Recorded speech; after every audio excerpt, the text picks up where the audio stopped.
Box অফিসে দাপট দেখাচ্ছে গত ২৭ জুন মুক্তি পাওয়া নাগা আশ্বিন পরিচালিত কালকি 2898 এডি। মুক্তির ১৫তম দিনে এসে নতুন মাইলফলক ছুঁয়েছে ছবি।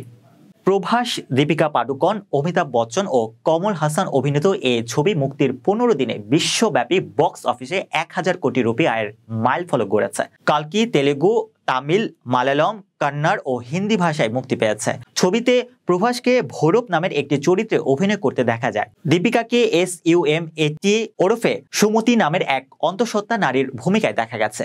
অমিতাভ অশ্বত্থামার চরিত্রে ও কমল হাসানকে দেখা গেছে সুপ্রিম ইয়াসকিনের চরিত্রে। কালকিতে প্রথমবার প্রভাস দীপিকা জুটিও দর্শকের পছন্দ হয়েছে। এছাড়া প্রতিটি চরিত্র দর্শকের মনে দাগ কেটেছে। বিশেষ করে বেবি বাম্প আগলে আগুনের উপর দিয়ে দীপিকার হেঁটে যাওয়ার সেই মুহূর্ত দেখে দর্শক একেবারে থ। অমিতাভ, প্রভাসের পাশাপাশি বাঙালি অভিনেতা শাশ্বত চট্টোপাধ্যায়ের অভিনয়ও দর্শকের দরবারে দারুণ প্রশংসিত। ছবির সাফল্যের মাঝে সিনেমার দ্বিতীয় ভাগ নিয়ে চিন্তাভাবনা শুরু করে দিয়েছে নির্মাতারা।